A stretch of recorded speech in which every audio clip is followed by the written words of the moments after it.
Electric vehicles are coming. Millions will be hitting the roads in the next several years. Why?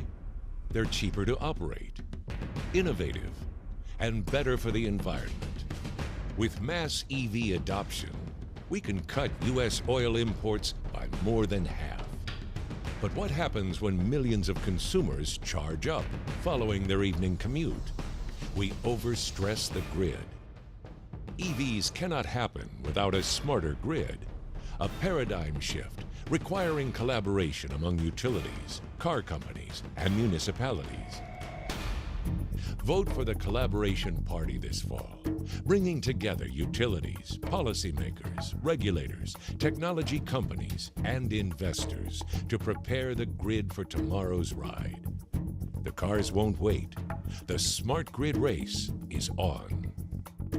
Paid for by the Collaboration Party, not funded or endorsed by any individual candidate.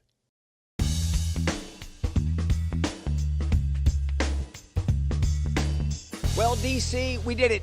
We made it. It's the final day of GridWeek, but trust me, we are not slowing down at all. On the contrary, we're putting our pedal down and we are accelerating, because acceleration and EVs, those are the themes of the day. And speaking of acceleration, we caught up with our Advance and Acceleration Award winners, and we had a chance to talk to them. It's very important to understand the value stream for each of the stakeholders. What's the value to the customer? What's the value to the technology developer? And what's the value to the utility of these smart grid technologies and infrastructures? And having standards will accelerate the deployment of these different technologies and value streams. Well, there's a lot of work to do, but as we get into it, I think we have to start going faster and faster, and pretty soon we'll have more and more standards that we can possibly deal with, and I think the SDOs can quickly respond and get us some of that work out. Well, how can we get everybody going faster? Because if everybody goes faster and faster and faster, we got to accelerate the whole thing, and we got to get everybody on board, and we have to go as fast as we can. Absolutely, but we got to be really careful that we don't hit some bumps in the road, and then the car goes off the greens, into somewhere we don't expect it to happen. I understand that. Even in EVs, that's problematic. If you go off the road, we got to go faster, faster, faster. We need to get everybody going faster, faster. Maybe we got to get just kinetic energy in the room. We got to start working.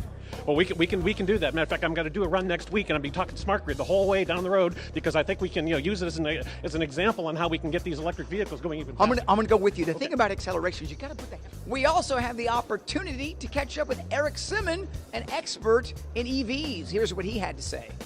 As we get electric vehicles introduced into society, and the administration has talked about having 1 million plug-in electric vehicles, both hybrid and full EVs by 2015. They're going to have the potential to impact the grid, both on the local subnetwork, where it might take out a local distribution transformer if all your neighbors charge their EVs at once, and on the big grid, where you've got 1 million EVs that charge in the afternoon right at peak loads. EVs are coming, both for environmental and for performance reasons. We need to be able to manage the load that a large penetration of EV on the grid will cause, and the smart grid is the way to do that. Well, it's been an informative 4 days. I mean, think about it. We had international collaboration, we had consumer engagement, deployment, and now acceleration. Whew, we've heard from a lot of industry experts, and I've heard from a bunch of you. Take a look. How do we accelerate this whole process? Well, we got to bring the people together and make sure we look at the utility opportunity as an imperative. There's no choice in the matter, so we have to move forward. The question is, what can you move forward with today? Well, pouring a lot of money on it certainly helped. Having a great roadmap really helps too. And so, with the smart grid maturity model, which is what my organization brings to the table at this event, you can develop a great roadmap and track your progress using that roadmap. Well, I think events like GridWeek here are an important part of that. Getting people together, getting everybody onto sort of the same vision and the same track is a huge part of getting that acceleration going. Our economy requires it. Our environment cannot wait for it. Our national security depends on it. And our growing consumption demands it.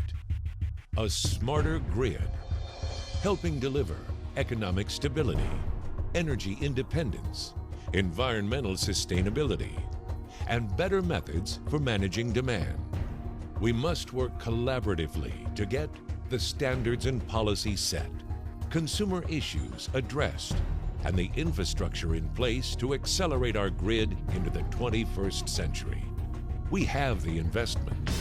Let's not waste it. Vote for the Collaboration Party this fall, bringing together utilities, policymakers, regulators, technology companies, and investors to accelerate a smarter grid. Now is the time.